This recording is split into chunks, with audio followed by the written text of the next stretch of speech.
High protein आणि आयनयुक्त असं मेथीचं वरण आज आपण बघूया। त्यासाठी अर्धी वाटी चणा डाळ घेतली आहे आणि अर्धी वाटी तूर डाळ छान शिजवून घेतलेली आहे।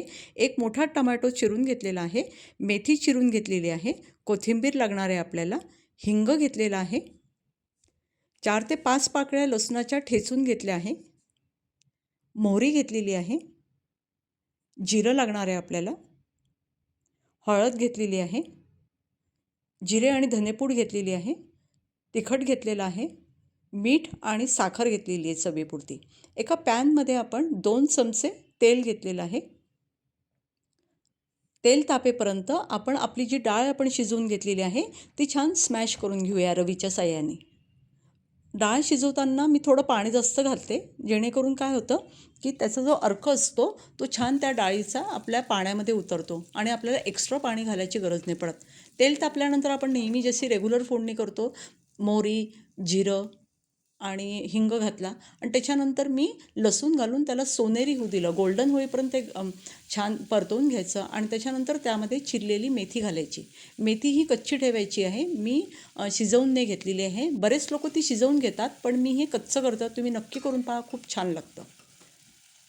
मेथी छान परतवली की आपण त्यामध्ये टोमॅटो घालणार आहे आणि टोमॅटोही छान त्याला परतवून घ्यायचं आहे। 1-2 मिनटं त्याला वाफ आणायची, जेणेकरून टोमॅटो छान शिजेल। टोमॅटो आणि मेथी छान शिजले की त्यामध्ये आपण तिखट, त्याच्यानंतर धने आणि जिरेपूड, धने आणि जिरेपूडचा व्हिडिओ मी कमेंट लिंकमध्ये पोस्ट करते आहे, तुम्ही नक्की पहा। एक खमंग अशी त्याला टेस्ट येते।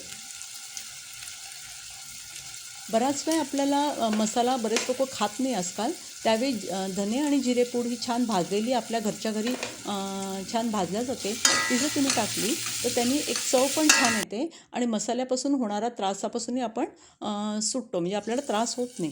आता पहा, जेव्हा आपण हा मसाला घालतो 1-2 मिनटं वाफ आणल्यानंतर याला छान तेल सुटतं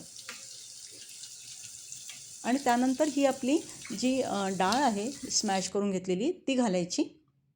आता मी इथे पाणी जास्त घातल्यामुळे काय होतं आहे की आपल्याला एक्स्ट्रा पाणी फार घालायची गरज पडत नाही आणि जे डाळी हाय प्रोटीनची डाळ आहे आपली चण्याची, त्याचं जे प्रोटीनचं जे पाणी आहे ते आपल्याला पूर्ण मिळतं। मी याच्यात तुरीची डाळ घालण्याचं कारण एक आहे की तुरीची डाळ ही स्मॅश लवकर होते आणि त्यांनी दाटसरपणा लवकर येतो वरणाला। असं छान त्याला उकळी आणायची मीठ घालून। झालं आपलं मेथीचं वरण तयार आहे। नक्की करून बघा। आवडली रेसिपी तर शेअर, कमेंट करा आणि माझ्या चॅनलला सबस्क्राईब करा।